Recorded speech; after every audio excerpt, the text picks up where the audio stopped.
skin piercing and or other bodily mutilation. Overview. Piercing and tattoos may be kind of body art to a selected extent. People do tattoo to a specific them in a very different way.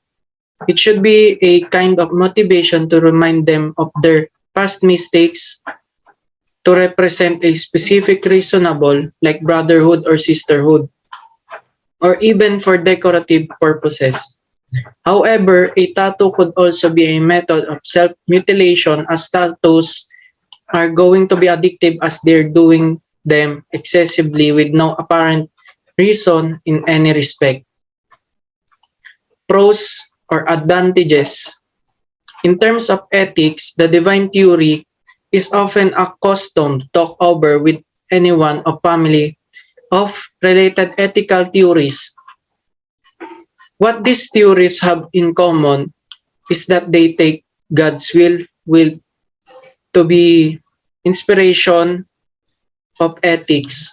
According to divine command theory, things are morally good or bad, or morally obligatory, permissible, or prohibited solely due to God's will or command. Religion does not agree with tattooists, and they also have ethical rules that must be followed, such as divine commands theory. But they respect what the majority do to their bodies. Health benefits. Tattoo could be a way of promoting art. Even in nowadays, tattoo piercing could be a full-fledged profession. Many artists are gaining popularity during this field.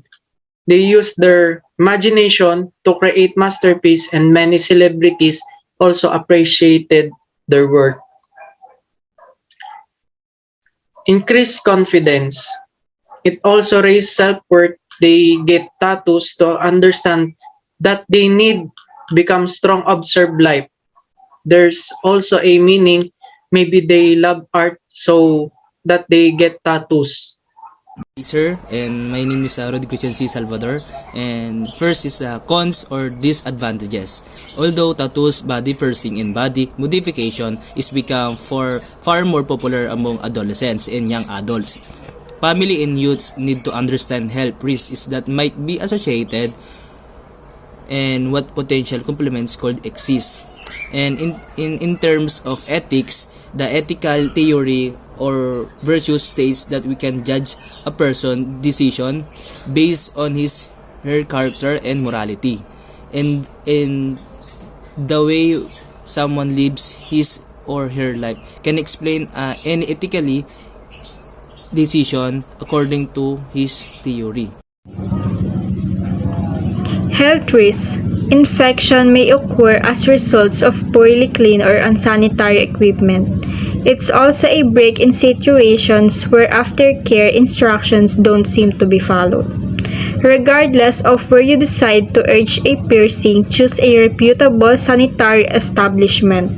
Make sure to also sustain with aftercare instructions from your piercer.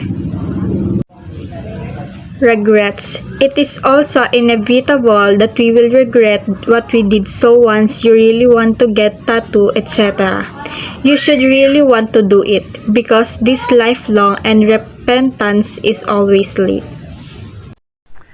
Advantages and pros about with having a long hair. Men with long hair attract attention because it generates an impression on people who are around him. In terms of ethics, utilitarianism is moral theory that implements fair choices in an effort to ensure at least amount of harm is done to all parties involved. The utilitarianism approach requires that you decide what course of action you need to be done and evaluate the outcome of each actions.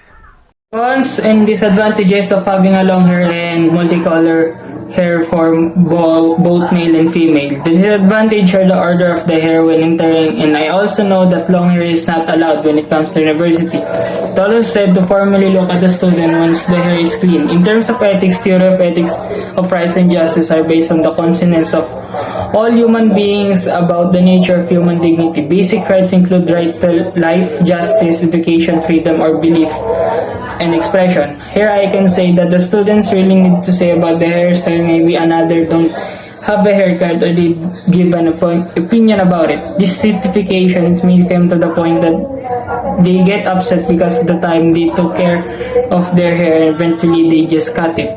It can be happen to them once they're not complied with their desire to get a haircut on them and not to attend just because of the formal haircut.